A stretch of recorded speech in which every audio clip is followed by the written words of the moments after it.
C'était la veille de la Toussaint, et j'étais dans ma cuisine, en train de préparer une tarte, quand le téléphone a sonné. La voix de mon fils, Antoine, a transpercé mon cœur comme une lame.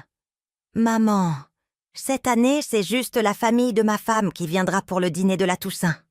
Tu sais, on veut quelque chose de plus intime. » Ces mots m'ont laissé figée, le combiné tremblant dans ma main, tandis que des larmes commençaient à couler de mes yeux. 69 ans de vie, 42 ans à élever cet enfant, et voilà comment il me remerciait, comme si j'étais une vieille chaise qui encombrait le salon. « Comment ça?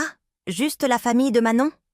J'ai demandé, même si je connaissais déjà la réponse. Ma belle-fille avait planifié ça depuis des mois. Je l'avais vue chuchoter à l'oreille d'Antoine lors des réunions de famille, me lançant des regards pleins de dédain quand elle pensait que je ne la voyais pas. « Eh bien, maman, c'est que Manon veut organiser quelque chose de spécial pour Tristan. Tu sais comment c'est. Tristan, mon petit-fils de 8 ans, celui qui courait vers moi en criant « Mamie !» chaque fois qu'il me voyait, celui qui me demandait de lui raconter des histoires avant de dormir. Mon cœur s'est brisé en 1000 morceaux. Mais, pour une raison étrange, un sourire s'est dessiné sur mon visage. « C'est une excellente idée, mon chéri !» ai-je répondu avec une joie qui m'a surprise moi-même. Antoine est resté silencieux pendant quelques secondes, s'attendant clairement à des larmes et des supplications. « Vraiment, maman, tu n'es pas fâchée ?» Sa voix sonnait, confuse, presque déçue. « Pas du tout, mon amour. Profitez bien. » Et j'ai raccroché le téléphone avec une sérénité que je n'avais pas ressentie depuis des années. Ce qu'Antoine ne savait pas, ce qu'aucun d'eux ne savait, c'est que 3 jours plus tôt, j'avais signé les documents pour l'acquisition d'un manoir de 3 millions d'euros en bord de mer, une propriété que j'observais en secret depuis des mois, attendant le moment parfait pour l'acquérir. Tandis qu'il me voyait comme la grand-mère indigente qui vivait dans son petit appartement, je gérais des investissements qu'il ne pouvait même pas concevoir.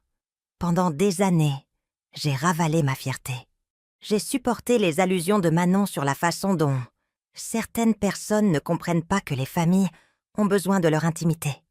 J'ai enduré les regards de pitié quand j'arrivais aux réunions avec ma robe vert olive, celle que je portais depuis 3 ans. J'ai souri quand on me mettait au coin de la table, loin des conversations importantes.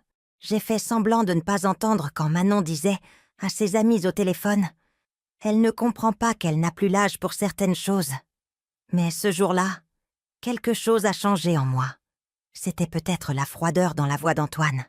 C'était peut-être de réaliser que mon propre fils avait choisi de m'humilier par téléphone plutôt que de me le dire en personne. Ou peut-être que le moment était simplement venu de cesser d'être la victime silencieuse de ma propre famille. En préparant mon café ce soir-là, en regardant les clés dorées de mon nouveau manoir posées sur la table, j'ai su exactement ce que je devais faire. La demeure avait 8 chambres, une piscine à débordement qui se perdait dans l'horizon de l'océan et un salon principal assez grand pour accueillir 50 personnes. Les hauts plafonds, avec des poutres en bois, les baies vitrées donnant sur la plage privée, les jardins parfaitement entretenus. Tout était exactement l'opposé de l'image que ma famille avait de moi. Pendant qu'ils planifiaient leur Toussaint intime, sans la grand-mère qui les dérangeait, je me mettais à planifier la célébration la plus spectaculaire qu'ils n'auraient jamais vue. Ce soir-là, allongée dans mon lit, j'ai repensé à toutes les humiliations que j'avais subies. Les fois où Manon oubliait de m'inviter aux anniversaires de Tristan, quand Antoine me prêtait 50 € pour le supermarché avec ce sourire condescendant, comme si j'étais une enfant qui avait besoin d'argent de poche, quand on m'excluait des photos de famille parce qu'on en a déjà assez. Toutes ces petites cruautés qui s'étaient accumulées pendant des années, comme des gouttes de venin. Mais maintenant, j'avais le pouvoir de changer toute l'histoire. Et le plus beau, c'est qu'il ne le saurait pas avant qu'il ne soit trop tard. Pendant qu'il se croyait maître de mon destin, c'est moi qui écrirai la fin de cette histoire. La vieille Jeanne, soumise et reconnaissante, était morte cet après-midi-là, avec cet appel téléphonique. Ce qui naîtrait de ses cendres serait quelque chose de complètement différent. Le lendemain, j'ai décidé de faire quelque chose que je n'avais pas fait depuis des mois. Rendre visite à Antoine et Manon, sans prévenir. J'avais besoin de voir leur visage, d'entendre de mes propres oreilles la justification qu'ils auraient pour m'exclure de la Toussaint familiale. J'ai sonné à la porte de leur maison de banlieue, cette maison à 2 étages que j'avais aidé à payer quand Antoine avait perdu son travail il y a 5 ans. Manon a ouvert la porte avec une expression de contrariété qu'elle n'a pas pris la peine de cacher. « Jeanne, on ne savait pas que tu venais. » Sa voix sonnait comme si elle avait trouvé quelque chose de dégoûtant sous sa chaussure. Elle ne m'a pas invitée à entrer tout de suite. Elle est restée là, sur le seuil, comme si j'étais un colporteur qui dérangeait à des heures indues. « Bonjour Manon, je suis venue voir Tristan et en profiter pour parler des plans de la Toussaint. » Finalement, elle s'est décalée, mais j'ai pu voir l'échange de regards significatif qu'elle a eu avec Antoine, qui est apparu du salon avec un air mal à l'aise. « Maman, je t'ai déjà tout expliqué au téléphone. Cette année, on veut quelque chose de différent. » Antoine ne pouvait pas me regarder dans les yeux en parlant. Tristan a couru vers moi depuis sa chambre en criant « Mamie !» avec ce sourire qui illuminait tout mon monde. Mais avant qu'il ne puisse m'atteindre, Manon l'a arrêté avec une main ferme sur l'épaule. « Tristan, va finir tes devoirs. Les adultes doivent parler. » Le sourire de l'enfant a instantanément disparu. Je me suis assise sur le canapé que je leur avais offert l'année dernière, observant Manon s'installer face à moi, avec cette posture arrogante qu'elle avait perfectionnée au fil des ans. « Jeanne, j'espère que tu comprends que ce n'est rien de personnel. C'est juste que ma famille a des coutumes très spécifiques pour la Toussaint. » Chaque mot était chargé de condescendance, comme si elle expliquait quelque chose de compliqué à une petite fille. « Et quelles sont ces coutumes, si spéciales que je ne peux pas partager ?» ai-je demandé en gardant un ton calme qui les a clairement décontenancés. Antoine a gigoté nerveusement sur sa chaise. « Eh bien, maman, c'est que la famille de Manon est plus distinguée. Ils font un dîner formel avec un protocole, tu sais. » Les mots sont sortis de sa bouche comme s'ils lui causaient une douleur physique. Mais il les a dit quand même. Manon a souri de ce faux sourire que j'avais appris à haïr. « Exactement. Mes parents viennent de Belgique. Ils ont certaines habitudes. Le dîner se fait avec de la vaisselle en porcelaine fine. On sert du homard, du caviar importé. C'est une célébration très élégante. » Elle me regardait de haut en bas en parlant, comme si elle évaluait si ma robe vert mousse passerait l'inspection de ses beaux-parents raffinés. « Je comprends, » ai-je répondu, sentant l'humiliation me brûler les joues. Et qu'est-ce qui n'est pas assez distingué chez moi? La question a flotté dans l'air comme une bombe prête à exploser. Louis s'est éclairci la gorge nerveusement. « Maman, ce n'est pas ça. C'est juste que, eh bien, tu n'es pas habituée à ce genre d'ambiance. » À ce moment, Tristan a tenté de s'approcher à nouveau, mais Manon a été plus rapide. « Tristan, tu n'as pas entendu ce que j'ai dit?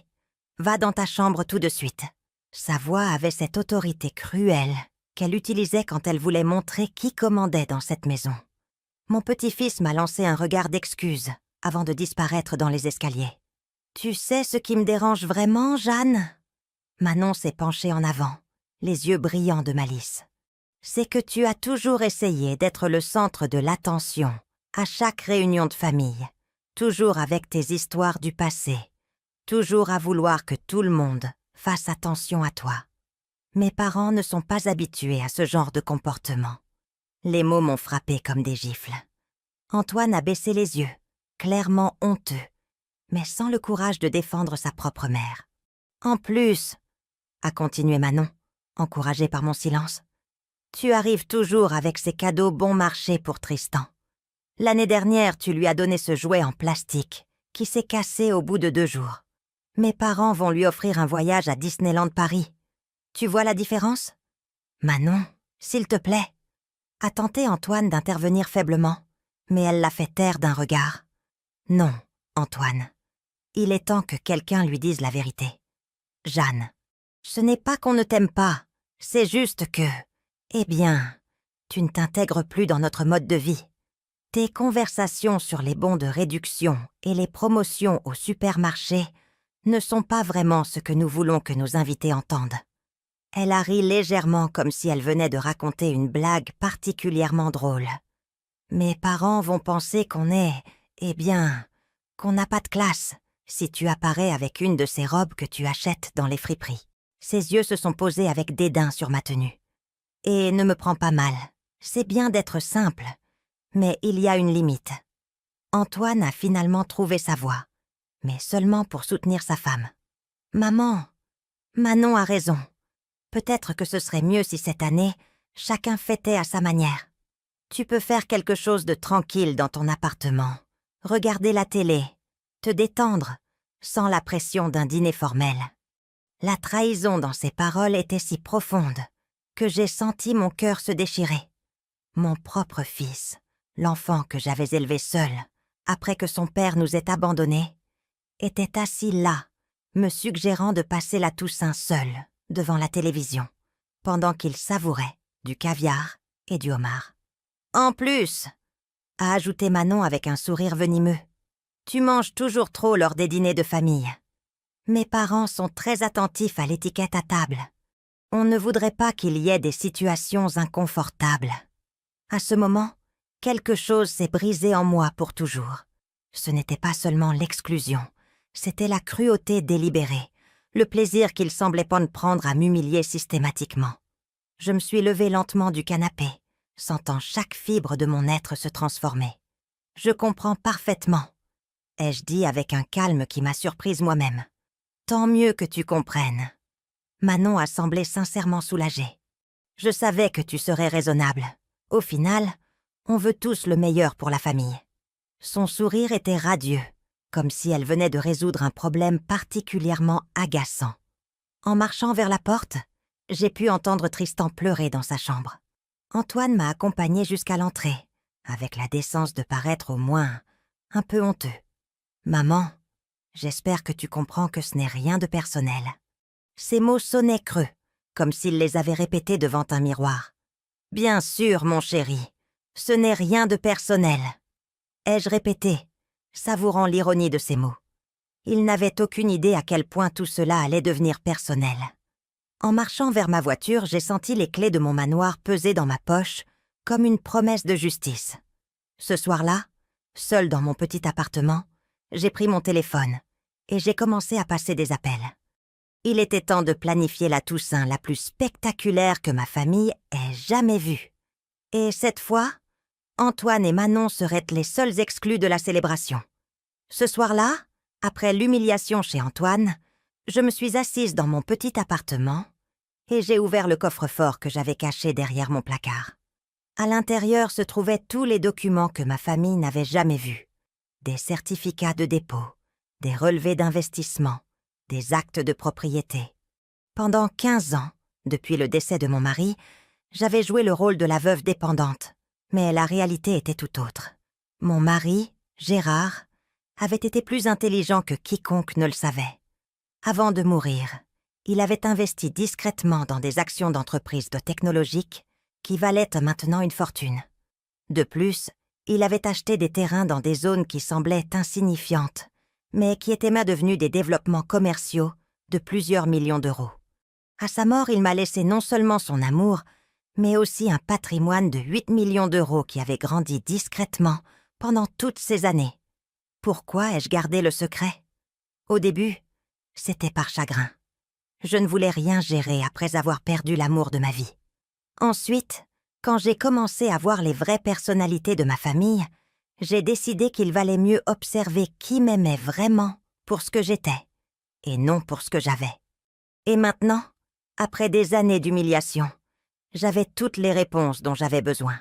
Le manoir de 3 millions en bord de mer n'était que le début.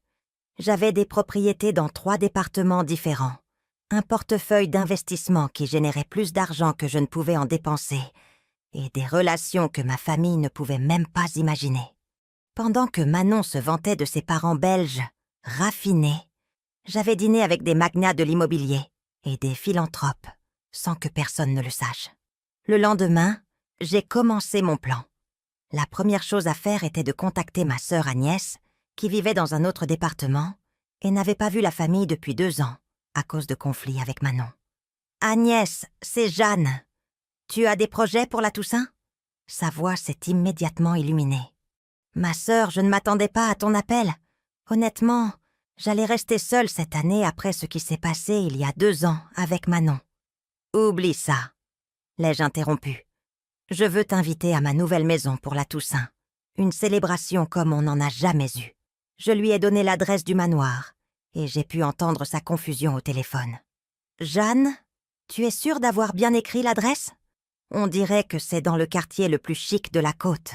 C'est exactement là que c'est. Je t'expliquerai tout quand tu arriveras. Apporte juste une tenue élégante et l'envie de faire la fête. » Ensuite, j'ai appelé mon cousin Jules, qui avait été comme un frère pour moi toute ma vie, mais que Antoine et Manon avaient toujours traité avec mépris parce qu'il était mécanicien. « Jules, que dirais-tu si cette année on faisait une Toussaint différente ?» Jules avait été particulièrement humilié par Manon l'année précédente, quand elle lui avait suggéré de mieux se laver les mains avant de toucher les meubles du salon. « Ça va, ma cousine ? Tu avais l'air bizarre quand Antoine m'a appelé pour annuler le dîner. »« Ah, alors Antoine avait annulé des invitations en mon nom. Intéressant. Je vais mieux que jamais, et je veux que tu viennes avec toute ta famille à ma fête de la Toussaint. J'ai une surprise pour vous tous. » Je lui ai donné tous les détails, et j'ai pu entendre son incrédulité. « Jeanne, cette adresse ? Tu es sûre ? C'est le quartier où vivent les célébrités. Fais-moi confiance, mon cousin. Viens juste élégant et prêt pour la meilleure Toussaint de nos vies. » J'ai appelé chaque oncle, chaque cousin, chaque ami de la famille que Antoine et Manon avaient si progressivement exclus des réunions parce qu'ils n'étaient pas assez raffinés pour leur nouveau mode de vie. La liste a atteint 35 invités. Mais ce n'était pas tout. Dans les jours qui ont suivi, j'ai commencé à fréquenter des cercles que ma famille ignorait complètement. J'ai contacté mon amie Sophie, qui était directrice d'une fondation caritative de plusieurs millions d'euros. « Sophie, ma chère, voudrais-tu venir chez moi pour la Toussaint ? Je veux te présenter à ma famille. » Sophie connaissait ma situation familiale et s'était toujours proposée de m'aider, mais j'avais préféré gérer les choses seule. « Bien sûr, Jeanne. Ta famille est enfin au courant de tes dons à la fondation ? » J'ai ri doucement. Disons qu'ils sont sur le point de découvrir beaucoup de choses sur moi. J'ai également invité Alexandre, mon conseiller financier, qui avait été essentiel pour faire fructifier ma fortune. « Alexandre, je veux que tu rencontres mon fils Antoine lors du dîner de la Toussaint. Tu vas enfin lui parler de tes investissements ?» a-t-il demandé avec curiosité. Quelque chose comme ça. Je pense qu'il est temps qu'il sache qui est réellement sa mère. De plus, j'ai contacté Clara, ma décoratrice d'intérieur, qui avait transformé le manoir en un palais de la Toussaint, digne d'un magazine. « Clara, je veux que tu filmes et photographies l'événement, chaque détail. » Pendant ce temps, j'ai maintenu ma routine habituelle. Je continuais à aller au supermarché avec mes bons de réduction, à porter mes robes simples, à vivre dans mon petit appartement. Mais chaque soir, je retournais au manoir pour superviser les préparatifs. Les jardins ont été illuminés avec des milliers de lumières dorées qui se reflétaient dans la piscine à débordement. La terrasse en bord de mer a été décorée avec des guirlandes de fleurs fraîches qui avaient fait coûter plus cher que ce que Manon dépensait en vêtements en un mois. Antoine m'a appelé 2 fois pendant cette semaine, ressentant probablement des remords tardifs. « Maman, ça va ? Tu avais l'air si calme l'autre jour. » Sa voix avait un ton de préoccupation que je n'avais pas entendu depuis des années. « Je vais parfaitement bien, mon chéri. En fait, je n'ai jamais été aussi bien. J'espère que vous profiterez de votre dîner sophistiqué. Maman, si tu veux, tu peux venir prendre le dessert avec nous. Je sais que Manon a dit des choses un peu dures, mais... » Je l'ai interrompu doucement. « Ne t'inquiète pas pour moi, Antoine. Je vais passer une Toussaint merveilleuse. En fait, probablement la meilleure de ma vie. » La confusion dans sa voix était palpable. « Tu vas chez un autre parent ? Quelque chose comme ça. » ai-je répondu avec un sourire qu'il ne pouvait pas voir. « Profite juste de ton caviar et de ton homard. Je serai exactement là où je dois être. Manon a également fait son apparition en m'appelant 3 jours avant la Toussaint. « Jeanne, j'espère que tu n'es pas rancunière après notre conversation. Je voulais juste m'assurer que tu comprenais que c'est le mieux pour tout le monde. » Sa voix distillait cette fausse préoccupation qu'elle avait perfectionnée. « Pas du tout, Manon. En fait, je te remercie beaucoup de m'avoir ouvert les yeux. » J'ai pu entendre son soulagement au téléphone. « Tant mieux. Je savais que tu serais raisonnable. Au final, on veut tous le meilleur pour la famille. » « Absolument. La famille est la chose la plus importante. » Ai-je répété en pensant aux 35 invités qui avaient déjà confirmé leur présence à ma fête. La veille de la Toussaint, j'étais au manoir pour superviser les derniers détails quand Jules est arrivé en avance pour aider. Sa réaction en voyant la propriété a été exactement ce à quoi je m'attendais. Il est resté figé devant le portail, bouche bée, regardant la fontaine en marbre éclairé, les jardins parfaitement entretenus et le manoir qui se dressait majestueusement sous le ciel étoilé. « Ma cousine. À qui est cette maison ?» a-t-il demandé en marchant le long de l'allée en pierre vers l'entrée principale. « C'est la mienne, Jules. Toute la mienne. » Il s'est arrêté net. « La tienne? Comment est-ce possible? » « C'est une longue histoire, mon cousin, mais disons que j'ai gardé quelques secrets. Quand nous sommes entrés dans le salon principal, avec ses plafonds de 6 mètres de haut, la cheminée en marbre allumée et les fenêtres donnant sur la plage privée, Jules s'est assis lourdement sur l'un des canapés en cuir italien. « Jeanne, je ne comprends rien. Antoine est au courant? » « Antoine n'est au courant de rien. Et demain soir, quand il verra les photos de notre fête sur les réseaux sociaux, il se rendra compte qu'il a commis la plus grosse erreur de sa vie. » J'ai sorti mon téléphone et je lui ai montré la liste des invités confirmés. Ses yeux se sont écarquillés. Toute la famille sera ici, sauf Antoine, Manon et Tristan. La réalisation de ce qui était sur le point de se passer s'est reflétée sur son visage. Ma cousine, ils vont avoir exactement ce qu'ils méritent. Exactement ce qu'ils méritent. Jules. Le matin de la Toussaint, je me suis réveillée dans mon petit appartement pour la dernière fois. J'avais décidé de maintenir la routine jusqu'au dernier moment. Mais mon cœur battait d'une excitation que je n'avais pas ressentie depuis des décennies. À 10h du matin, Antoine m'a appelée avec cette voix joyeuse et forcée qu'il utilisait quand il se sentait coupable. « Joyeuse Toussaint, maman. » « Comment ça se passe ?»« Merveilleusement, mon chéri. En fait, je me prépare pour une célébration incroyable. » Je ne mentais pas du tout. « Ah, tu vas chez Agnès ?» Sa voix avait un ton de soulagement, comme si cela résolvait tous ses problèmes de conscience. « Quelque chose comme ça. Agnès sera avec moi, ainsi que beaucoup d'autres personnes spéciales. » J'ai pu entendre Manon parler en arrière-plan, se demandant probablement pourquoi je semblais si joyeuse. « Eh bien, maman, nous allons aussi passer une belle journée. Les parents de Manon ont apporté du champagne français qui coûte 300 € la bouteille. Bien sûr qu'il fallait qu'il se vante. C'est très gentil, Antoine. J'espère que vous en profiterez bien. Et toi, qu'est-ce que tu vas faire exactement ?» Cette fois, la question est venue directement de Manon, qui avait pris le téléphone. « Je vais recevoir ma famille chez moi, ma chérie. La famille qui m'apprécie vraiment. » Le silence qui a suivi était délicieux. « Chez toi? Tu ne voulais pas dire dans ton appartement ?» J'ai dit exactement ce que je voulais dire, Manon, ma maison. Et j'ai raccroché en me sentant une satisfaction que je n'avais pas connue depuis des années. Je savais que cet appel allait les déstabiliser. Mais ils n'avaient aucun moyen d'imaginer ce qui était vraiment sur le point de se passer.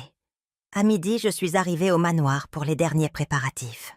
L'équipe du chef Nicolas était déjà au travail dans la cuisine gastronomique, préparant un menu qui ferait passer le homard de Manon pour de la nourriture de fast-food. Nous avions commandé du saumon norvégien frais, du caviar beluga authentique et un chef français qui avait travaillé dans des restaurants étoilés. Les arômes qui sortirent de la cuisine étaient absolument divins. Clara avait dépassé toutes mes attentes avec la décoration. Le salon principal semblait sorti d'un conte de fées de la Toussaint. Un sapin de 4 mètres de haut, décoré d'ornements en cristal autrichien, et de lumière qui créaient un effet magique. Les tables étaient dressées avec de la vaisselle en porcelaine de Chine, des verres en cristal de Bohême et des centres de table avec des orchidées blanches qui avaient de coûter plus que le salaire mensuel d'Antoine. À 14 heures, mes invités ont commencé à arriver. La première était Agnès, qui est arrivée en taxi depuis l'aéroport. L'expression sur son visage lorsque le taxi s'est arrêté devant le manoir était inestimable. Elle est restée sur le trottoir pendant 5 minutes entières, regardant la propriété comme si c'était une hallucination. « Jeanne, s'il te plaît, dis-moi que tu ne t'es pas mise dans des ennuis financiers. » C'est la première chose qu'elle m'a dite quand j'ai ouvert la porte. Au contraire, ma sœur, pour la première fois depuis des années, je suis exactement là où je dois être. Je l'ai prise par le bras et je l'ai guidée à travers le manoir. Chaque pièce arrachait de nouveaux cris d'étonnement de sa part. « Comment est-ce possible? Depuis quand as-tu tout cet argent ?» Nous nous sommes assises sur la terrasse en bord de mer avec 2 verres de vrai champagne français. Pas l'imitation que Manon servait probablement. « Tu te souviens quand Gérard est mort il y a 15 ans ?» Elle a hoché la tête. « Eh bien, il s'avère que mon mari était bien plus astucieux que quiconque ne le savait. Je lui ai tout expliqué. Les investissements secrets, les terrains qui valent maintenant des millions, les actions qui avaient été multipliées par 100. Et pourquoi n'as-tu jamais rien dit ?» a-t-elle demandé, toujours en train de digérer l'information. « Parce que je voulais voir qui m'aimait vraiment pour ce que je suis, pas pour ce que j'ai. Et les résultats ont été très révélateurs. Jules est arrivé une demi-heure plus tard, avec toute sa famille, sa femme, ses 3 enfants, et même sa belle-mère. La réaction a été similaire à celle d'Agnès, mais multipliée par 6. Ses enfants, qui avaient entre 15 et 22 ans, ont immédiatement commencé à prendre des selfies dans les jardins. « Tata Jeanne, on dirait le palais d'une princesse », m'a dit sa plus jeune fille. « Et vous êtes mes princes et princesses préférés », leur ai-je répondu, profitant énormément de leur joie authentique. C'était tellement différent de l'attitude calculatrice que j'avais vue dans ma propre famille pendant des années. Ces enfants m'ont serré dans leurs bras parce qu'ils m'aimaient vraiment, pas parce qu'ils attendaient quelque chose de moi. Au fil de l'après-midi, le manoir s'est rempli de rires, de musique et de conversations animées. Chaque invité qui arrivait apportait avec lui des histoires sur la façon dont Antoine et Manon les avaient progressivement exclus des réunions de famille. Ma cousine au second degré, qui était infirmière, m'a raconté comment Manon lui avait suggéré qu'il serait peut-être mieux qu'elle ne vienne pas avec son uniforme la prochaine fois, après qu'elle soit arrivée directement de l'hôpital pour un anniversaire de Tristan. Mon voisin de toujours, un homme de 80 ans qui avait été comme un père pour moi, après la mort de Gérard, m'a confié que Antoine lui avait dit l'année dernière qu'il était peut-être temps pour les générations plus âgées de laisser la place aux nouvelles traditions. Chaque histoire était un coup de poignard de plus à mon cœur, mais aussi du carburant pour ma détermination. À 17 heures, alors que le soleil commençait à se coucher sur l'océan, créant un spectacle de couleurs dorées et roses, Sophie est arrivée avec un cadeau auquel je ne m'attendais pas. Elle avait amené un photographe professionnel. « J'ai pensé que tu voudrais immortaliser cette soirée spéciale », m'a-t-elle dit avec un sourire complice. J'ai le sentiment qu'elle va être historique. Le photographe a commencé à capturer chaque instant. Les rires autour de la piscine, les toasts sur la terrasse, les enfants jouant dans les jardins illuminés. Chaque photo serait une preuve de la célébration spectaculaire que Antoine et Manon avaient fait manquer à cause de leur arrogance et de leur cruauté. Alexandre, mon conseiller financier, est arrivé accompagné de sa femme, qui s'est avérée être médecin dans une clinique privée. « Jeanne, quand tu m'as dit que tu avais une famille intéressante, je ne m'imaginais pas qu'elle était si nombreuse, » a-t-il commenté en observant les 35 invités qui profitèrent de la fête. « La vraie famille, ce sont les personnes qui t'aiment inconditionnellement. » Alexandre. Et comme tu peux le voir, je suis très riche à cet égard. À 18 heures, juste au moment où nous allions servir les amuse-bouches sur la terrasse principale, mon téléphone a commencé à sonner de manière insistante. C'était Antoine. Je l'ai laissé sonner. Il a rappelé immédiatement. Cette fois, j'ai répondu en mettant le haut-parleur pour qu'Agnès et Jules puissent entendre. « Maman, où es-tu? On t'a appelé tout l'après-midi. » Sa voix sonnait étrangement anxieuse. « Je suis à la maison, mon chéri, en train de profiter d'une merveilleuse Toussaint avec ma famille. »« À la maison? On est allé à ton appartement et tu n'y es pas?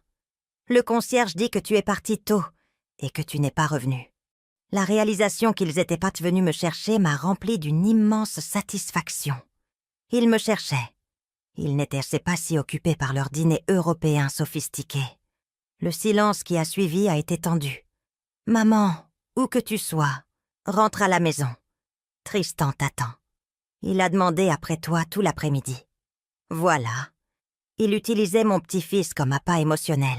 « Dis à Tristan que mamie l'aime beaucoup, mais qu'elle fête avec la famille, qu'il apprécie vraiment. » J'ai pu entendre Manon se disputer en arrière-plan, clairement frustrée que son plan parfait s'effondre. « Jeanne, c'est Manon.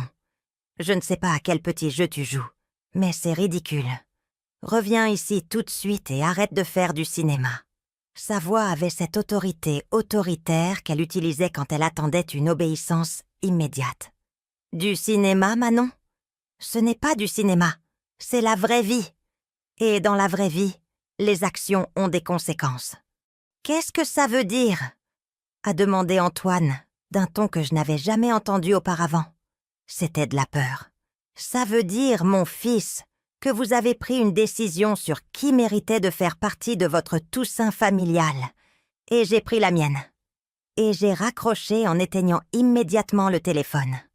Agnès m'a regardé avec un mélange d'admiration et d'inquiétude. « Ma sœur, ça devient sérieux. »« Il était temps que ça devienne sérieux, Agnès. Pendant 15 ans, j'ai ravalé ma fierté, supporté les humiliations et fait semblant de ne pas souffrir d'être traitée comme une citoyenne de seconde zone par ma propre famille. Mais c'est fini. » Jules a levé son verre de champagne. « À Tata Jeanne, qui nous apprend qu'il n'est jamais trop tard pour retrouver sa dignité. » Tous les présents se sont joints au toast et pour la première fois depuis des années, j'ai senti que j'étais exactement là où je devais être, entourée d'amour et de respect sincère. Tandis que le soleil finissait de se coucher à l'horizon et que les lumières du manoir créaient une ambiance magique, j'ai su que la soirée ne faisait que commencer. Le meilleur était encore à venir. À 19h, alors que la célébration battait son plein, j'ai décidé qu'il était temps de commencer la deuxième phase de mon plan. « Clara, » ai-je dit à ma décoratrice, « je veux que tu mettes toutes les photos et vidéos sur mes réseaux sociaux, tous les comptes, Instagram, Facebook, WhatsApp. Je veux que tout le monde voit ce qu'est une véritable fête de la Toussaint en famille. » Clara a souri avec complicité en organisant les images sur son ordinateur portable. Les photos étaient mat et spectaculaires. Le manoir illuminé comme un palais de contes de fées, la table de la salle à manger principale qui semblait sortie d'un film, tous mes invités trinquants, avec des verres en cristal, sur fond d'océan. Chaque image respirait l'élégance, l'abondance et surtout le bonheur authentique. « Jeanne, ces photos vont faire sensation », a commenté Sophie en regardant les images. « Surtout celle où tu portes un toast sur la terrasse avec le coucher de soleil en arrière-plan. On dirait une reine dans son palais. » Elle n'avait pas tort. Sur cette photo, je portais une longue robe de soirée, couleur champagne, que j'avais achetée spécialement pour l'occasion, avec des bijoux qui avaient appartenu à ma belle-mère et qui valaient pas plus cher que la voiture d'Antoine. La première photo que j'ai postée était une vue panoramique de tout le manoir illuminé depuis le jardin, avec la légende « Célébrer la Toussaint en famille, entourée des personnes qui m'aiment vraiment. » Béni par la vie. Les commentaires ont commencé à arriver immédiatement. Des cousins éloignés, des amis d'enfance, des voisins, tous exprimaient leur étonnement face à la magnificence de la célébration. Jules s'est approché en riant. « Ma cousine, tu devrais voir ton téléphone. Il n'arrête pas de sonner avec les notifications. » Il avait raison. Chaque minute, il y avait plus de commentaires, plus de réactions, plus de questions. « Où est-ce, Jeanne? Quelle belle maison! C'est ta nouvelle maison? On dirait un hôtel de luxe. » J'ai posté une deuxième photo du salon, où nous étions tous assis autour de la table géante. Le lustre en cristal créait un effet de lumière spectaculaire et la nourriture semblait digne d'un restaurant étoilé. La famille réunie, 35 cœurs qui battent à l'unisson. C'est ça la vraie richesse. Les j'aime et les commentaires se sont multipliés de manière exponentielle. À 20h, pendant le dîner formel, mon téléphone éteint a commencé à vibrer de manière insistante dans mon sac. Je l'ai allumé un instant et j'ai vu 17 appels manqués d'Antoine et 9 de Manon. J'avais aussi 20 messages sur WhatsApp d'Antoine. « Maman, où es-tu? À qui est cette maison? Comment est-ce possible que tu aies autant d'argent? » Manon est en état de choc. Elle n'a pas dormi de la nuit. « S'il te plaît, il faut qu'on se parle d'urgence. » Puis sont venus les messages de Manon. Et ceux-ci étaient les plus révélateurs. « Jeanne, je pense qu'il y a eu un malentendu. J'ai peut-être été trop directe hier, mais tu sais comment je suis. Je ne comprends pas pourquoi tu as fait tout ce show au lieu de simplement nous dire la vérité. Antoine dit que tu as toujours été discrète avec l'argent, mais c'est ridicule. » Mais les messages les plus récents montraient une panique absolue. « Jeanne, réponds au téléphone. Tout le monde nous demande des nouvelles de toi et de ta maison. Les parents des amis de Tristan n'arrêtent pas de nous appeler. Où es-tu? » À 21h, pendant le dessert, un soufflé au chocolat préparé par le chef français, qui avait le goût du paradis, j'ai posté une vidéo que Clara avait enregistrée pendant le dîner. On y voyait toute la table, les rires, les toasts, le bonheur absolu. La Toussaint en famille. 35 personnes qui ont choisi de passer cette nuit magique avec moi. Gratitude infinie pour tant d'amour. La vidéo est devenue virale dans la famille immédiatement. Des proches avec qui je n'avais pas eu de contact depuis des années ont commencé à m'écrire. Mais le plus important, c'est que je pouvais imaginer Antoine et Manon regardant chaque seconde de cette vidéo, comprenant enfin l'ampleur de ce qu'ils avaient perdu.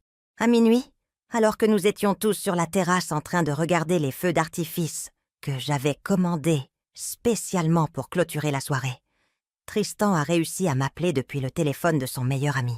« Mamie, pourquoi tu n'es pas là? Tu me manques tellement. » Sa petite voix m'a brisé le cœur. « Mon amour, mamie est là, et elle te manque aussi. Mais papa et maman disent que tu ne veux plus les voir. Je ne comprends rien. » Mon amour, parfois les adultes font de grosses erreurs, et on doit essayer de les réparer. C'est pour ça que je suis ici, avec la famille qui m'aime vraiment. « Mais tu es en colère contre moi, mamie? » « Non, jamais contre toi, mon chéri. Promets-moi de me revoir bientôt? » « Je te le promets. » Et j'ai raccroché en essuyant une larme. Cette situation affectait Tristan. Et ce n'était pas mon intention. À 1h du matin, Agnès est venue me trouver sur la terrasse. « Ma sœur, tu crois qu'ils ont compris la leçon? » « Ils n'ont vu que le sommet de l'iceberg, ma sœur. Demain, ils vont découvrir qui je suis vraiment. Et ce sera encore plus percutant que tout ça. » Agnès m'a serrée dans ses bras. « Ma sœur, ça a été la Toussaint la plus incroyable de nos vies. Et ce n'est que le début, » ai-je répondu en pensant à tout ce qui restait à faire. La matinée du 26 octobre, je me suis réveillée dans la suite principale de mon manoir, sur un lit king size, avec vue sur l'océan. C'était la première fois depuis des années que je me réveillais, en me sentant complètement en paix avec moi-même. Agnès avait passé la nuit dans une des chambres d'amis, et je l'ai trouvée sur la terrasse en train de prendre un café frais en regardant les vagues. « Bonjour, ma sœur millionnaire », m'a-t-elle saluée avec un sourire malicieux. « Ça fait quoi d'être la femme la plus puissante de la famille? » « Ça fait l'effet de la justice, Agnès, pure et simple. » Nous nous sommes assises pour prendre un petit déjeuner que le chef avait préparé avant de partir. Des croissants français, des fruits tropicaux frais et des œufs bénédicts qui avaient le goût du paradis. À 9h du matin, mon téléphone a recommencé à sonner. Cette fois, c'était un numéro que je ne reconnaissais pas. « Allô, Madame Jeanne. C'est Patricia, la mère de Léo, l'amie de Tristan. Excusez-moi de vous déranger si tôt, mais Antoine et Manon sont là depuis 7 heures du matin et demandent si on sait où vous êtes. » Intéressant. Ils étaient tellement désespérés qu'ils étaient allés déranger les parents des amis de Tristan. « Et qu'est-ce que vous leur avez dit ?»« Eh bien, la vérité, c'est qu'on a vu vos photos sur Facebook hier soir. Quelle maison impressionnante! Tous les parents de l'école en parlent. Mais eux, ils ont l'air très inquiets. Ils disent qu'ils ont besoin de vous trouver d'urgence. Dites-leur que je vais parfaitement bien et que je les contacterai quand je serai prête. » J'ai raccroché en me sentant immensément satisfaite. Le désespoir avait officiellement commencé. Au cours des 30 minutes suivantes, j'ai reçu 5 appels similaires. Des voisins de mon ancien appartement, des proches éloignés, même le dentiste de Tristan. Antoine et Manon mobilisaient la moitié du monde pour me trouver. À 10 heures, j'ai décidé d'allumer mon téléphone pour voir l'ampleur du drame. J'avais 68 appels manqués, d'Antoine, 41 de Manon et plus de 200 messages sur WhatsApp. Les messages d'Antoine avaient évolué de la confusion au désespoir. « Maman, je ne comprends plus rien. Comment tu as un manoir? Pourquoi tu ne nous as jamais dit que tu étais riche? » Manon est en état de choc. Elle n'a pas dormi de la nuit. « S'il te plaît, il faut qu'on se parle d'urgence. » Puis sont venus les messages de Manon. Et ceux-ci étaient les plus révélateurs. « Jeanne, je pense qu'il y a eu un malentendu. J'ai peut-être été trop directe hier, mais tu sais comment je suis. Je ne comprends pas pourquoi tu as fait tout ce show au lieu de simplement nous dire la vérité. Antoine dit que tu as toujours été discrète avec l'argent, mais c'est ridicule. » Mais les messages les plus récents montraient une panique absolue. « Jeanne, réponds au téléphone. Tout le monde nous demande des nouvelles de toi et de ta maison. Les parents des amis de Tristan n'arrêtent pas de nous appeler. Où es-tu? » À 11 heures, j'ai décidé de poster une dernière photo sur mes réseaux sociaux. Une photo de moi en peignoir de soie, buvant du café sur la terrasse principale, avec l'océan en arrière-plan. La légende disait « Se réveiller au paradis. Quand tu retires les personnes toxiques de ta vie, il ne reste de la place que pour la paix et le bonheur. » La réaction a été immédiate. En 10 minutes, j'avais plus de 50 commentaires et j'ai pu voir que Antoine avait réagi avec un emoji de choc.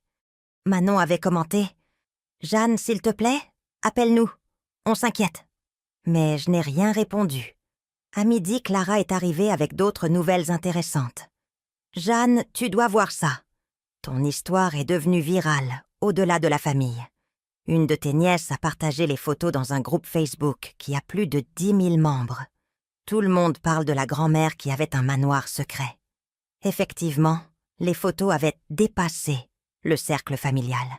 Des centaines de personnes que je ne connaissais pas commentaient l'histoire, partageant leurs propres expériences avec des proches toxiques et célébrant ma vengeance parfaite. J'avais créé, sans le vouloir, un phénomène viral. À 13 heures, mon téléphone a sonné avec un numéro privé. C'était Tristan qui pleurait.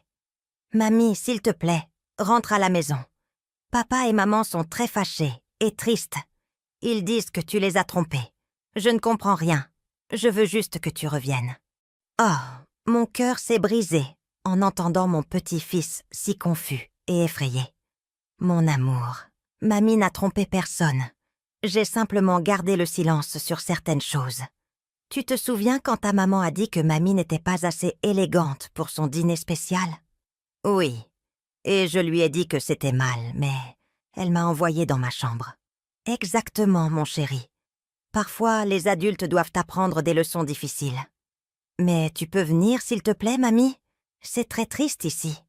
On va se voir très bientôt, mon amour. Je te le promets. Quand j'ai raccroché, les larmes coulèrent sur mon visage. Cette situation affectait Tristan, et ce n'était pas mon intention. À 14 heures, Agnès et moi déjeunions sur la terrasse, quand nous avons entendu le bruit d'une voiture qui accélérait sur l'allée privée du manoir. « Ma sœur, je crois que la cavalerie est arrivée, » a dit Agnès avec un mélange de nervosité et d'excitation. Effectivement, la BMW d'Antoine s'est arrêtée brusquement devant l'entrée principale. À travers les fenêtres du salon, j'ai pu voir Antoine et Manon sortir de la voiture, tous deux visiblement agités. Antoine portait les mêmes vêtements que la veille, comme s'il n'avait pas dormi. Manon avait le maquillage qui coulait et les cheveux en bataille, quelque chose que je ne lui avais jamais vu. Ils sont restés figés devant le manoir pendant plusieurs minutes, clairement submergés par la grandeur de la propriété. J'ai pu le voir pointer du doigt différents éléments.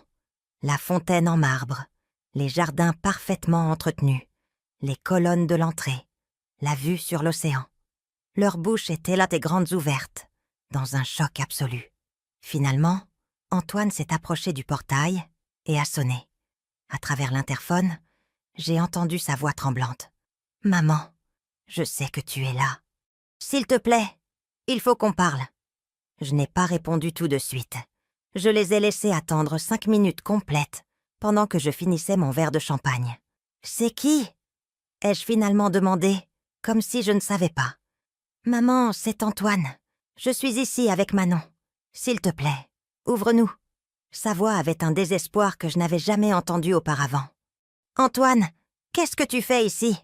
Tu ne devrais pas être en train de profiter de ton dîner européen sophistiqué. » Le silence qui a suivi a été tendu. « Maman, s'il te plaît, il nous faut des explications. Rien de tout ça n'a de sens. » « Des explications sur quoi, mon chéri ?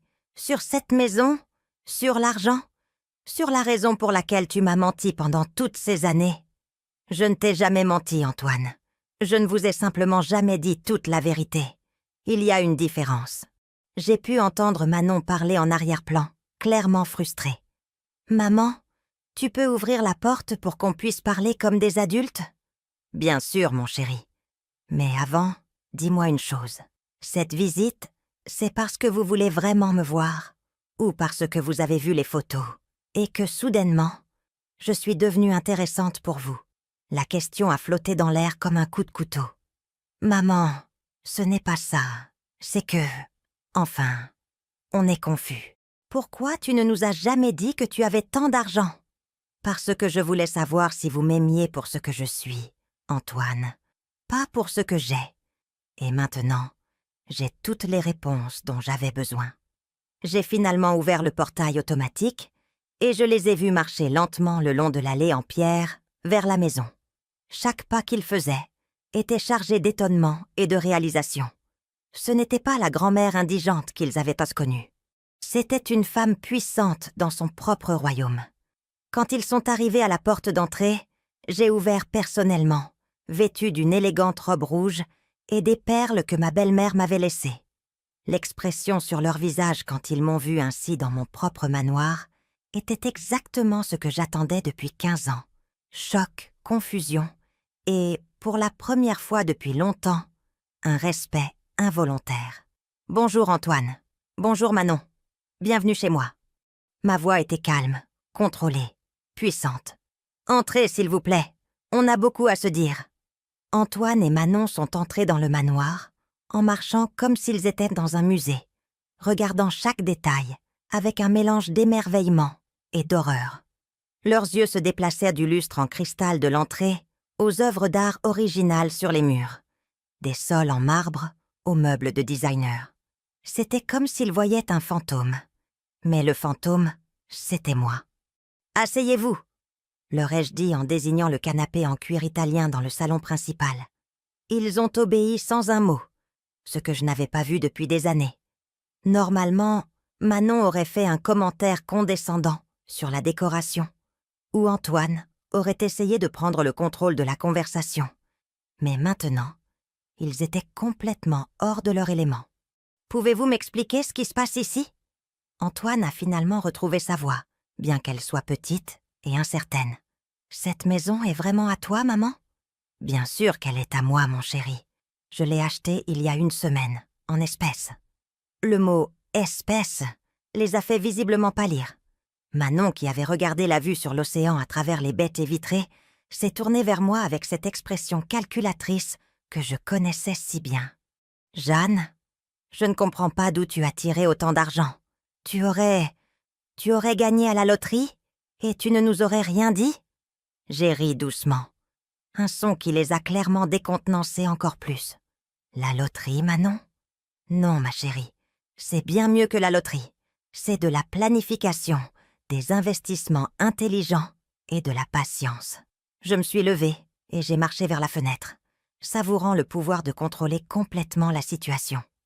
Quand Gérard est mort il y a 15 ans, vous avez supposé que j'étais ruinée. Je me souviens parfaitement comment vous me regardiez avec pitié pendant les funérailles, en chuchotant que la pauvre Jeanne devrait vendre la maison et vivre d'une misérable pension. Antoine a baissé les yeux, se souvenant clairement de ces conversations. Ce qu'aucun de vous ne savait, c'est que Gérard avait été un génie de l'investissement. Pendant 20 ans, il avait acheté en silence des actions d'entreprises technologiques qui semblaient insignifiantes, mais dont il savait qu'elles allaient exploser. Il a aussi acheté des terrains dans des zones que tout le monde considérait comme inutiles, mais qui sont maintenant des développements commerciaux de plusieurs millions d'euros. Manon a ouvert la bouche pour m'interrompre, mais je l'ai fait taire d'un regard. Je n'ai pas fini, ma chérie. Gérard m'a laissé non seulement son amour, mais aussi une fortune de 8 millions d'euros qui a tranquillement grandi pendant toutes ces années. Maintenant, elle vaut plus de 15 millions. Le silence qui a suivi a été absolu. Antoine avait l'air d'avoir reçu un coup de poing.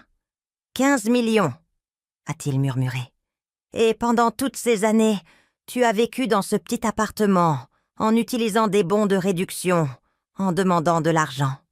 Exactement, mon chéri. Pendant 15 ans, j'ai joué le rôle de la veuve pauvre, pendant que j'observais attentivement qui m'aimait pour ce que je suis et qui me tolérait par obligation familiale. Je me suis assise en face d'eux, croisant les jambes, avec l'élégance que j'avais appris à cacher. Mais pourquoi ? Manon semblait sincèrement confuse. Pourquoi faire semblant d'être pauvre si tu avais tant d'argent ? Parce que je voulais connaître le vrai cœur des gens qui m'entouraient, Manon. Et les résultats ont été très révélateurs. Antoine s'est penché en avant, les mains tremblantes. « Maman, si on avait su. Qu'est-ce que vous auriez fait de différent, Antoine ? Vous m'auriez traité avec respect. » Manon aurait cessé de faire des commentaires dédaigneux sur mes vêtements et ma nourriture. Vous m'auriez incluse dans vos projets, au lieu de m'exclure constamment. Manon est devenue rouge comme une tomate. Jeanne, je n'ai jamais... Enfin, peut-être que parfois j'ai été un peu directe, mais... Un peu directe ? Je me suis levée à nouveau, sentant la force que j'avais gardée cachée pendant tant d'années. Manon, il y a 2 jours, tu m'as dit que je n'étais pas assez distinguée pour dîner avec tes parents belges. Tu m'as dit que mes conversations sur les bons de réduction n'étaient pas appropriées. Tu m'as suggéré qu'il valait mieux que je passe la Toussaint, seule, à regarder la télé. Antoine s'est tourné vers sa femme avec une expression que je ne lui avais jamais vue. « Tu as dit ça à ma mère ? » ?»« Antoine, Enfin, c'est que... » Manon bégayait pour la première fois depuis que je la connaissais. « C'est juste que mes parents ont des attentes très spécifiques. » « Des attentes sur quoi, Manon ?» La voix d'Antoine augmentait en volume. « Sur ma propre mère. Pour la première fois depuis des années, mon fils me défendait, mais c'était trop peu et trop tard. « Antoine, ai-je dit calmement, ne te fâche pas contre Manon. Elle a simplement montré sa vraie nature, tout comme toi quand tu m'as appelé pour m'exclure de la Toussaint familiale, sans même te demander comment je me sentirais à ce sujet. Maman, je pensais que tu comprendrais. Manon a dit, Manon a pensé, Manon voulait. Et les sentiments de ta mère, Antoine ? À quand remonte la dernière fois que tu t'es soucié de mon opinion sur quelque chose ? Je me suis approchée de la fenêtre et j'ai pointé du doigt la plage. Vous voyez cette terrasse là-bas ? Hier soir, 35 personnes ont dîné avec moi. 35 personnes qui m'aiment assez pour passer la Toussaint en ma compagnie. Des personnes qui ne m'ont jamais fait sentir que je n'étais pas assez bien. Agnès a fait le voyage depuis 3 départements pour être avec moi. Jules a annulé ses propres projets pour amener toute sa famille. Mes voisins, mes cousins, même des gens que je n'avais pas vus depuis des années. Ils sont tous venus quand je les ai invités. Vous savez pourquoi ? Parce que le respect et l'amour sincère n'ont pas besoin de manoir, ni d'argent pour exister. Manon avait commencé à pleurer, mais ce n'étaient plus les larmes d'une victime. C'étaient les larmes de quelqu'un qui comprenait enfin les conséquences de ses actions. Jeanne, je suis tellement désolée. Si j'avais su. Mais tu ne savais pas, Manon. Et c'est exactement la raison pour laquelle j'ai gardé mon secret. Je voulais voir comment vous me traiteriez, en pensant que je n'avais rien à vous offrir. Antoine s'est levé et a marché vers moi. Maman, je comprends que tu sois fâchée. On le mérite. Mais on est de la famille. On peut arranger ça. On peut, Antoine. Vraiment. Parce qu'hier, quand tu m'as appelé pour m'exclure de la Toussaint, on n'aurait pas dit que la famille était si importante pour toi. C'était une erreur, maman. Une erreur terrible. Manon m'a convaincue que ce serait mieux, mais j'aurais dû réfléchir par moi-même. Il assumait enfin ses responsabilités, mais les blessures étaient trop profondes. Antoine, pendant 15 ans, j'ai attendu que quelqu'un dans cette famille me défende. J'ai attendu que mon propre fils m'apprécie assez pour ne pas permettre qu'on m'humilie en ma propre présence. Mais ça n'est jamais arrivé. Ma voix s'est brisée légèrement, montrant pour la première fois la profondeur de ma douleur. Maintenant, vous êtes ici non pas parce que vous avez enfin réalisé que je mérite du respect, mais parce que vous avez découvert que j'ai de l'argent. Vous ne voyez pas la différence? La question a plané dans l'air comme une sentence finale. Manon s'est approchée, les yeux rouges. « Jeanne, tu as raison. J'ai été terrible avec toi. Je n'ai aucune excuse. Mais Tristan a besoin de toi. Il ne comprend pas pourquoi sa grand-mère a soudainement disparu. C'était son dernier recours. Utiliser mon petit-fils comme bouclier émotionnel. Tristan a besoin de moi, Manon. Mais il a aussi besoin de grandir dans une famille qui enseigne le respect et les valeurs réelles. Et visiblement, vous avez beaucoup de travail à faire à ce sujet. » Je me suis dirigée vers la porte, indiquant que la conversation était terminée. « Cette conversation n'est pas finie, » a dit Antoine. « Mais pour aujourd'hui, c'est assez. Vous savez où me trouver quand vous serez prêt pour de vraies excuses. Pas seulement des larmes de panique parce que vous avez réalisé que vous avez maltraité quelqu'un de puissant. Je les ai laissés là, dans mon salon, à contempler les ruines de leur arrogance. Les jours suivants ont été une montagne russe émotionnelle. Antoine et Manon n'ont pas abandonné après notre confrontation au manoir. Au contraire, ils ont intensifié leurs efforts d'une manière qui m'a surprise moi-même. Le deuxième jour, Antoine est arrivé seul à ma porte, sans Manon, avec une expression que je ne lui avais pas vue depuis qu'il était enfant. Une humilité sincère. « Maman, je sais que je n'ai pas le droit de te demander quoi que ce soit après la façon dont on t'a traité. » A-t-il commencé quand je lui ai ouvert la porte? Mais il faut que tu saches que je n'ai pas dormi de la nuit. J'ai passé toute la nuit à repenser à chaque moment où j'ai échoué en tant que fils. Ses yeux étaient pâques rouges, et pour la première fois depuis des années, il semblait vulnérable. « Entre, Antoine, mais cette fois, tu viens chez moi selon mes conditions. » Je l'ai conduit jusqu'à la terrasse où j'avais pris mon petit déjeuner. « Tu veux du café ?» Je lui ai servi une tasse dans ma vaisselle en porcelaine de Chine, observant comment ses yeux se fixaient sur chaque détail luxueux qu'il m'avait vu utiliser pendant des années sans connaître leur vraie valeur. « Maman, j'ai quelque chose à te demander, et je veux que tu sois complètement honnête avec moi. » Il s'est assis sur le bord de la chaise, comme s'il était à un entretien d'embauche. « Est-ce que pendant toutes ces années, tu as eu l'impression que je t'appréciais vraiment ? Pas par obligation, mais en tant que personne ?» La question m'a surprise par son honnêteté. « Antoine, il y a eu des moments magnifiques. Quand tu es né, quand tu étais petit, quand tu avais vraiment besoin de moi. Mais au cours des dernières années, j'ai fait une pause pour trouver les bons mots. Au cours des dernières années, j'ai eu l'impression que tu me tolérais plus que tu ne m'appréciais. C'est exactement ce que je craignais que tu dises. » Il a caché son visage dans ses mains. « Maman, je suis devenu quelqu'un que je ne reconnais pas. J'ai laissé Manon prendre des décisions pour notre famille, pour toi, sans défendre ta place dans nos vies. Et c'est impardonnable. »« Et Manon, qu'est-ce qu'elle en dit ?» ai-je demandé, curieuse de savoir comment elle gérait la révélation. « Manon, elle est en train de digérer. Elle n'arrête pas de pleurer depuis hier. Elle dit qu'elle se sent comme la pire personne du monde. Mais, honnêtement, maman, Je ne sais pas si ces larmes sont dues au fait qu'elle t'a blessé ou au fait qu'elle a raté l'occasion de profiter de ta richesse. Son honnêteté m'a frappée. Et toi, Antoine? Pourquoi es-tu là? Par vraie culpabilité ou parce que tu sais maintenant que ta mère n'est pas le fardeau financier que tu pensais? Les deux, a-t-il admis sans hésiter. Et je déteste l'admettre, mais c'est la vérité. Je suis là parce que ça me fait mal d'avoir été si aveugle et si cruel avec toi, mais aussi parce que ça me terrifie d'avoir perdu à jamais la seule personne qui m'a toujours aimé inconditionnellement. Au moins, tu es honnête. Je me suis appuyée sur ma chaise, regardant les vagues de l'océan se briser sur ma plage privée. Antoine, pendant 15 ans, j'ai espéré qu'un jour tu te rendrais compte que tu étais en train de me perdre.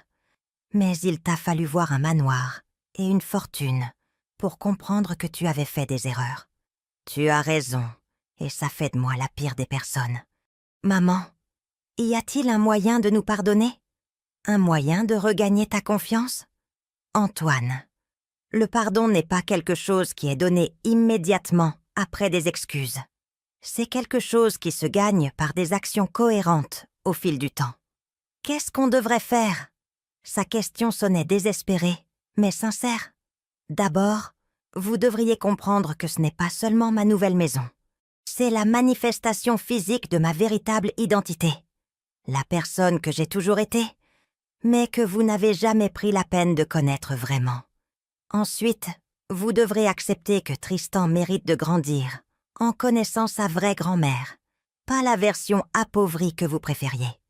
Il mérite de savoir qu'il peut rêver en grand, qu'il peut accomplir des choses extraordinaires et qu'il ne devrait jamais permettre à personne de le faire se sentir inférieur. Et troisièmement, ai-je continué, en me levant pour marcher vers la balustrade de la terrasse, vous devrez vous engager à traiter toutes les personnes avec respect et dignité, indépendamment de leur situation économique, parce que la vraie élégance ne s'achète pas dans les boutiques belges. Antoine, la vraie élégance se trouve dans la façon dont vous traitez les personnes qui, selon vous, ne peuvent rien vous donner en retour. Antoine s'est joint à moi à la balustrade.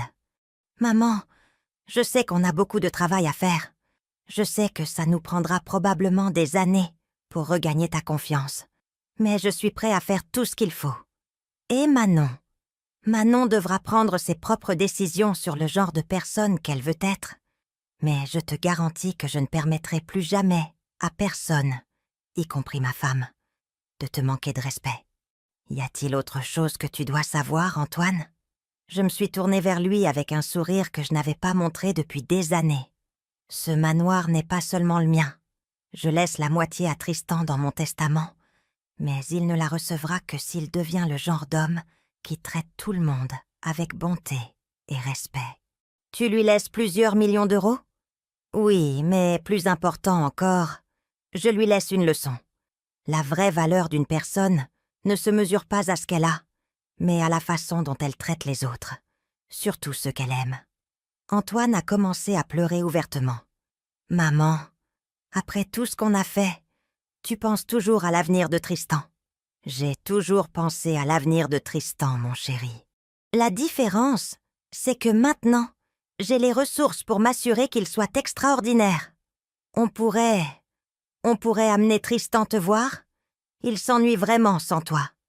Bien sûr, mais à une condition. Quand il viendra ici, il rencontrera sa vraie grand-mère, la femme d'affaires, la philanthrope, la propriétaire. Je ne veux pas qu'il grandisse en pensant que les personnes âgées sont des fardeaux ou que l'argent détermine la valeur humaine. Bien sûr, maman, tout ce que tu veux. » Antoine m'a serré dans ses bras pour la première fois depuis des années, et pendant un instant, j'ai retrouvé l'enfant que j'avais élevé avec tant d'amour. Il y a de l'espoir pour nous, mon chéri, mais ça demandera un vrai travail, pas seulement de belles paroles. Quand Antoine est parti cet après-midi-là, je me suis assise sur ma terrasse, regardant le coucher de soleil et réfléchissant à tout ce qui s'était passé. J'avais accompli plus qu'une simple vengeance. J'avais retrouvé ma dignité. J'avais enseigné des leçons importantes et j'avais ouvert la porte à une possible réconciliation basée sur le respect mutuel. Mais plus important encore, J'avais démontré qu'il n'est jamais trop tard pour se défendre, pour exiger le traitement que l'on mérite et pour rappeler au monde qui on est vraiment. 3 mois après cette Toussaint qui a tout changé, j'étais assise dans mon bureau au manoir, en train de revoir les plans pour la fondation caritative que j'avais décidé de créer. La vue sur l'océan depuis mon bureau en bois me rappelait chaque jour que la vie pouvait se transformer complètement quand on a le courage de se défendre et de montrer sa vraie valeur. Tristan venait me voir tous les week-ends depuis janvier. La première fois qu'il est venu après la révélation, comme nous avions commencé à l'appeler en famille, il est resté bouche bée pendant 10 minutes en marchant dans le manoir. « Mamie, est-ce que tout ça est vraiment à toi ?» m'a-t-il demandé, avec ses grands yeux pleins d'émerveillement. « Oui, mon amour. Et un jour, si tu deviens l'homme bon et généreux que je sais que tu peux être, une partie de cela te reviendra aussi. » Je lui avais aussi expliqué, en termes qu'il pouvait comprendre, que l'argent était un outil pour faire le bien, pas pour se vanter ou rabaisser les autres. Tristan, avec la sagesse naturelle des enfants, a parfaitement compris. « Pourquoi tu ne nous l'as pas dit avant, mamie ?» m'a-t-il demandé un samedi, alors que nous construisions des châteaux de sable sur ma plage privée. Parce que j'avais besoin de savoir qui m'aimait pour mon cœur, pas pour mon compte en banque, Tristan. Et maintenant, je le sais parfaitement. Antoine avait tenu parole. Au cours de ces 3 mois, il avait travaillé sans relâche pour réparer notre relation, non pas avec des cadeaux chers ou des grands gestes, mais avec de petites marques d'attention que je n'avais pas vues depuis des années. Il m'appelait tous les jours, non pas pour me demander quelque chose, mais simplement pour me demander comment s'était passée ma journée. Il avait commencé à venir seul, sans Manon, pour avoir de vraies conversations avec moi sur la vie, ses erreurs et ses projets pour s'améliorer. « Maman, j'ai beaucoup réfléchi à tout ce qui s'est passé », m'a-t-il dit lors d'une de nos discussions du mardi après-midi. « Je me suis rendu compte que pendant des années, j'ai cessé de te voir comme une personne et j'ai commencé à te voir seulement comme ma mère, comme si c'était tout ce que tu étais. C'est une erreur courante, mon chéri. Beaucoup de gens oublient que leurs parents ont eu des vies complètes avant de devenir parents, et qu'ils continuent d'avoir des rêves, des ambitions et des personnalités complexes après. » Nous étions assis dans ma bibliothèque, entourés de livres que j'avais collectionnés pendant des années, mais pour lesquels je n'avais jamais eu l'espace pour les exposer. « Je veux connaître cette personne, maman. Je veux connaître Jeanne, la femme d'affaires. Jeanne, l'investisseuse. Jeanne, la femme qui a construit tout ça tout en gardant l'humilité d'utiliser des bons de réduction au supermarché. » Son sourire était sincère, pas le sourire forcé que j'avais vu pendant des années. Manon était une autre histoire. Les premières semaines après la révélation, elle avait essayé de s'approcher avec un mélange d'excuses désespérées et de commentaires qui montraient qu'elle ne comprenait toujours pas complètement l'ampleur de ses erreurs. « Jeanne, je sais que j'ai été dure avec toi, mais je n'ai jamais pensé que tu prendrais les choses si à cœur, » avait-elle dit lors d'un appel téléphonique particulièrement frustrant. « Manon !» lui avais-je répondu avec la patience que j'avais développée pendant des années de méditation matinale sur ma terrasse. « Le problème n'est pas que j'ai pris les choses à cœur. Le problème est que pendant 5 ans, tu as essayé de me rendre invisible dans ma propre famille. Mais progressivement, quelque chose avait commencé à changer en elle aussi. C'était peut-être de voir Antoine se transformer, ou c'était peut-être de réaliser qu'elle avait été du mauvais côté de l'histoire tout ce temps.